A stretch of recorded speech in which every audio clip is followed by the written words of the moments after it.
Welcome back after the break. Break से पहले जो है वो बात चल रही थी पाकिस्तान के जो इलेक्शंस हैं उनके हवाले से तमाम मुबस्सरीन जो सवालात उठा रहे हैं इन्वेस्टिगेशन का, उस पर हसन मुर्जा साहब का टेक ले लेते हैं। हसन मुर्जा साहब जी फरमाइएगा। जी आपने बिल्कुल दुरुस्त फरमाया जी, इस पे जरूर सवालात हैं, हमारे अपने तहफ़्फ़ुज़ात हैं उस इलेक्शन की शफाफियत पे, उसके सारी चीजों पे, लेकिन उसके लिए रेलेवेंट फोरम मौजूद है। आपने वहां जाना है, अपनी ये इस्तदा लेकर आपने वहां जाना है। पीपल्स पार्टी उसका जवाब आपको नहीं दे सकती।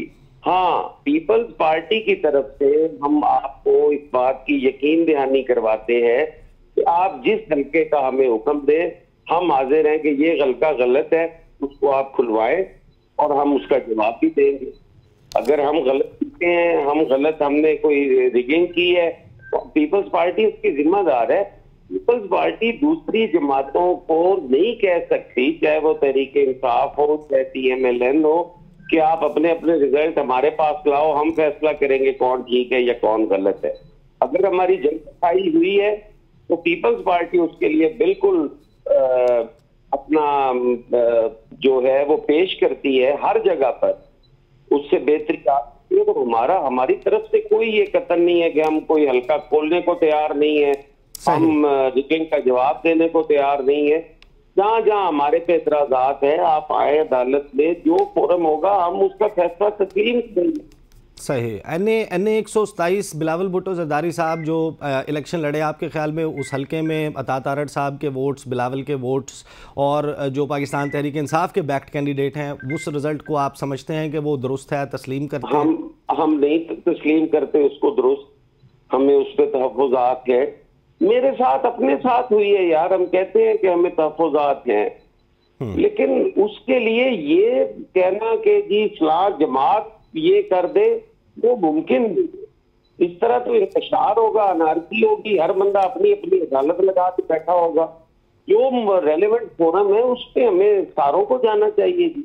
अब फाइनली मैं पंजाब की पॉलिटिक्स पे आने से पहले मुझे ये भी बता दीजिए कि पाकिस्तान में जितने भी ऑब्जर्वर्स मौजूद थे जो इन इलेक्शंस के मुबस्सरीन थे, जायज़ा ले रहे थे, उसमें चाहे कॉमनवेल्थ का डेलीगेशन हो, यूरोपियन यूनियन हो, जो लोकल ऑब्जर्वर्स हैं उसमें फाफिन है, free and fair election network, और पटन C38 कोलेशन, सब के सब यक ज़बान होकर पाकिस्तान के इलेक्शंस का ऑडिट मांग रहे हैं, इन्वेस्टिगेशन का मुतालबा कर रहे हैं। आप खुद कह रहे हैं कि आपको बहुत से तहफ़्फ़ुज़ात हैं इन इलेक्शन रिजल्ट्स के हवाले से। क्या आपकी जमात भी मुतालबा करती है, कर रही है कि इसमें इन्वेस्टिगेशन होनी चाहिए? ये मुतालबा कर रहे हैं कि इसकी तहकीकात होनी चाहिए। ये इलेक्शन जो है ये रिग्ड इलेक्शन है, इसमें प्री पोल रिगिंग भी हुई है, आफ्टर पोल भी हो रही है, और दौरान इंतखाब भी ये धांधली का इसमें अंतर मौजूद है। हम तो पहले दिन से ये मुतालबा कर रहे हैं। सही, ठीक है। मैं आपके पास वापस आता हूँ। सिंधु साहब, पंजाब पाकिस्तान का आबादी के हिसाब से बड़ा सूबा, और मुस्लिम लीग नून का जो पॉलिटिक्स है उसका जो किला रहा है वो लाहौर और लाहौर के इर्द गिर्द। पंजाब की ख़ास तौर पर आप पॉलिटिक्स करते हैं, पंजाब के हवाले से क्या बड़े फैसले करने जा रहे हैं? आज जो पार्लिमानी पार्टी का इजलास हुआ उसमें कितने लोग मौजूद थे? वजारतें किसको मिलेंगी? क्या पॉलिसी लेकर चलेंगे? आज क्या बड़े बड़े डिसीजंस हुए, ज़रा कुछ हमें बताएं।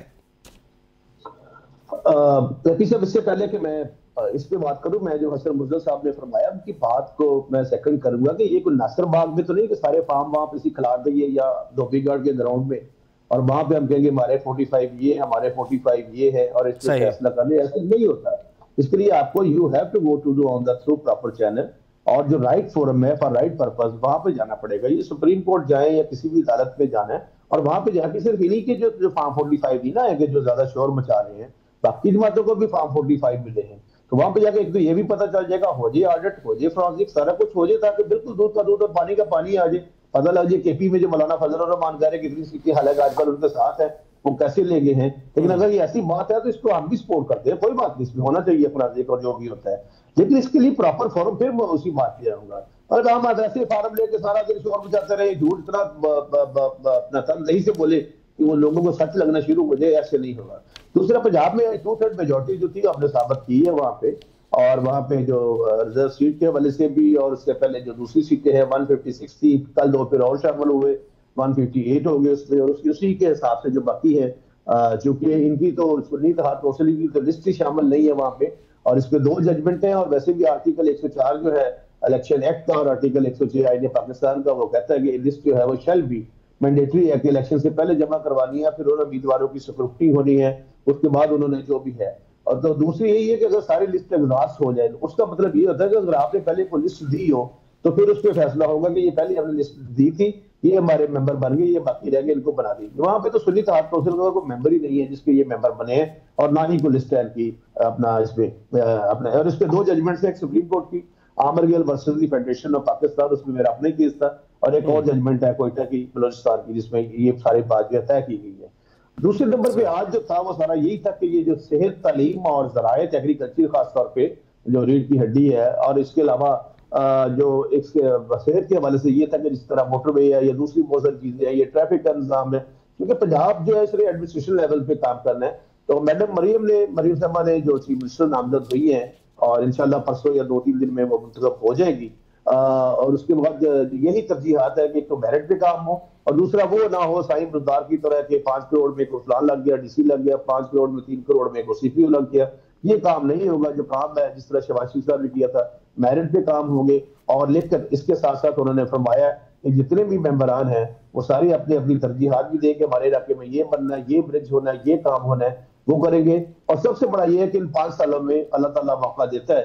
तो मैडम ने फरमाया, मैडम चीफ मिनिस्टर ने, कि 1 लाख घर जो है वो पंजाब में बनाए जाएंगे, ताकि जो लोगों के लिए जिनके पास मतलब छत नहीं है, उसका साया नहीं है, उनके लिए ये काम किए। सिंधु साहब क्या आप इस प्रोग्राम के तवस्सुत से हमें ये यकीन दिला सकते हैं, ये वादा कर सकते हैं पंजाब के आवाम से कि जो शख्स जो डीसी, जो आरपीओ, सीपीओ 2 करोड़ 3 करोड़ रुपए की रिश्वत देकर ट्रांसफ़र पोस्टिंग करवाता रहा, उसके खिलाफ तादीबी कार्रवाई करेंगे, उसको निशाने इबरत बनाएंगे, उसको डिसमिस करेंगे, और उस्मान बुज़दार साहब और जो लोग वो पैसा लेकर बेनिफिशरी बनता रहा, आपकी प्रायोरिटी होगी पहले 3 महीने में उन सब को आप सजा देंगे?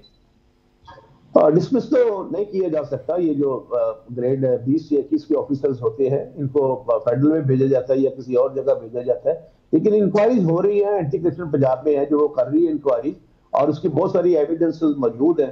तो उसके हवाले से मैं खैर इतना आम नहीं हूँ कि मैं ये कह सकूं कि उनको डिसमिस कर दिया जाएगा। मैं आपकी हैसियत के मुताबिक बात करूंगा। मैं तो वो बात आपको बता रहा हूँ कि जो वहां पे चीफ मिनिस्टर साहबा ने की है कि हम ये काम करेंगे, और अब ऐसा नहीं होगा, और अगर ऐसा हुआ तो उसमें उनके खिलाफ कार्रवाई जो है वो होगी, डेफिनेट होगी। ये बातें जरूर हुई हैं, और वही बातें मैंने आपको बताई हैं। सही है। अच्छा, नकी साहब, I am in the not position कि मैं कोई यहाँ पे है स्ट्रक्चर पास कर सकूं किसी के साथ। सही। सिंधु साहब, मैं आपके पास वापस आता हूँ। हसन मुर्तज़ा साहब, ये बताइएगा कि बिलावल ने जो कैंपेन चलाई, उनका आगाज़ का फोकस जो है वो खैबर पख्तूनख्वा पे था, और उसके बाद उन्होंने सिंध से ज़्यादा फोकस जो है वो पंजाब पे रखा।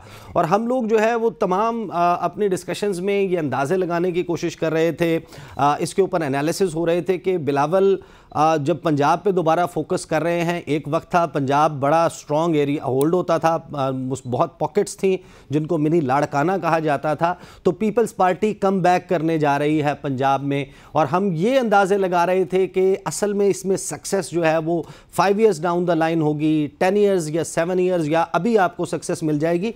तो हम तो अभी ये अंदाजे लगा रहे थे कि आपका पंजाब में कम बैक हो रहा है। लगता ही है कि पंजाब का सियासी मैदान आपने एक मरतबा फिर नून लीग के सामने रख दिया है। आप लोग सिंध और दूसरी जगहों पे फोकस करेंगे, लेकिन पंजाब नून लीग का?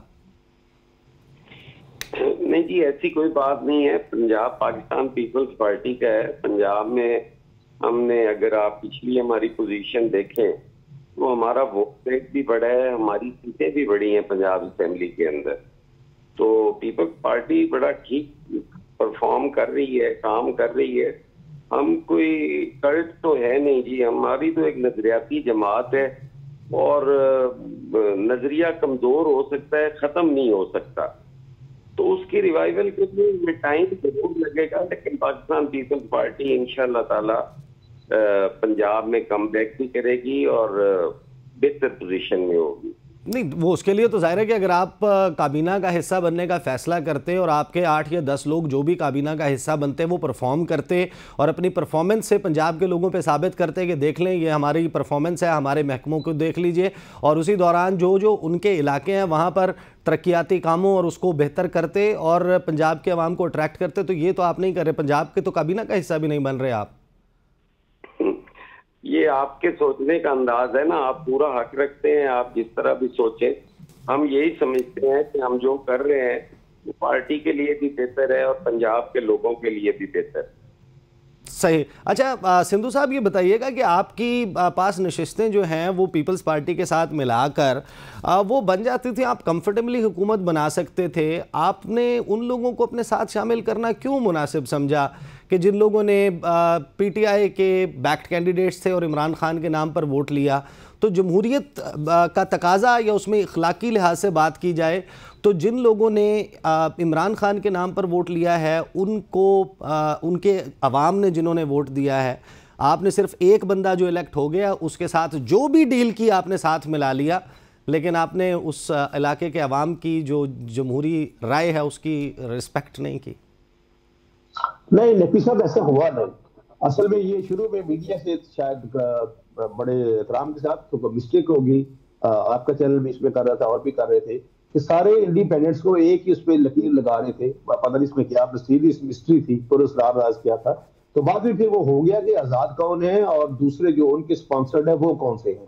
तो उसमें जो वो लोग जो आजाद थे यहाँ पे पंजाब में 20 से ज्यादा थे, जो किसी पार्टी से उम्मीदवार नहीं थे, जिन्होंने पीटीआई के स्पॉन्सर्ड को भी हराया मेंबर को और पीपल्स पार्टी और नून पे हुई, तो वो लोग शामिल हुए हैं। ऐसी कोई बात नहीं है कि उन पे कोई टैग था ऐसा, वो एक आधा हो सकता है, मैं ये नहीं कह सकता, रोल आउट तो नहीं कर सकता, लेकिन मेजोरिटी जो है वो ऐसे लोगों की है जो वाकई आजाद जीते हैं और आजाद जीत के शामिल हुए हैं। बाकी ये 3 दिन होते हैं, लोग खुद भी सोचते हैं अपने हलकों के बारे में कि हमने 3 दिन में जो फैसला करना है कि कल को वो तरक्याती काम करवाने लोगों के पास जाना है, वट जो भी है, तो फिर ये लोगों का अपना तरीकाकार भी होता है, ये हर दफा ही ऐसे होता है और होता सही आगे भी होता है। सही, बहुत बहुत शुक्रिया खलील ताहिर सिंधु साहब, हसन मुर्तज़ा साहब पाकिस्तान पीपल्स पार्टी से हमारे साथ है। ब्रेक लेंगे, ब्रेक के बाद वापस आएंगे। शौकत बसरा साहब हमारे साथ मौजूद होंगे। पाकिस्तान तहरीक इंसाफ इस तमाम सूरत हाल में अपनी पॉलिटिकल जो स्ट्रेटजी है उसको किस तरीके से एडजस्ट और बेहतर करती नज़र आती है, बात करेंगे आफ्टर द ब्रेक।